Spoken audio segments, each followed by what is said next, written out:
Recently എൻ്റെ trainer എന്നോട് പറഞ്ഞു, excuses don't kill fat but exercises to.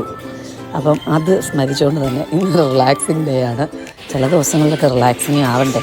അപ്പോൾ ഇന്നത്തെ ഹൈലൈറ്റ് എന്ന് പറയുന്നത് ഞാൻ എൻ്റെ മോൻ്റെ ടീഷർട്ടാണ് ജിമ്മിലിട്ടത്. I felt very happy. എന്തോ പർപ്പിൾ കളർ ആയതുകൊണ്ട് അവൻ ഇതിനോട് അത്ര താല്പര്യമില്ല. എനിക്കാണെങ്കിൽ ഈ കളർ ഭയങ്കര ഇഷ്ടമാണ്. ചുമ്മാ ഒന്ന് ട്രൈ ചെയ്ത് നോക്കാൻ വെറുതെ അവിടെ കിടക്കുന്ന കണ്ടപ്പോഴത്തേക്ക് നല്ല ഫിറ്റ്. പിന്നെ ഒന്നും നോക്കിയില്ല. എന്തായാലും എല്ലാവരും ആരോഗ്യകാര്യങ്ങളൊക്കെ ശ്രദ്ധിക്കുന്നുണ്ടല്ലോ അല്ലേ. ജിമ്മിൽ പോയി തുടങ്ങിയിട്ടില്ലാത്തവർ, ഞാനും ഒക്കെ ജിമ്മെതിരാളികളായിരുന്നു. എന്നാണെങ്കിലും പോയി തുടങ്ങിയപ്പോഴത്തേക്കാണ് അതിൻ്റെ ഒരു സന്തോഷമൊക്കെ മനസ്സിലായത്. ചില ദിവസം ഭയങ്കര ഡീമോട്ടിവേറ്റിംഗ് ആണ്. പലതരത്തിലുള്ള എക്സ്റ്റേണൽ പ്രഷേഴ്സ് നമ്മുടെ ജിമ്മിൻ്റെ ഒരു എനർജിയൊക്കെ ബാധിക്കാറുണ്ട്. എന്നാലും മുന്നോട്ട് പോവുക. Live life, love life, take care every one. Bye bye. നാളെ വീണ്ടും കാണാമേ.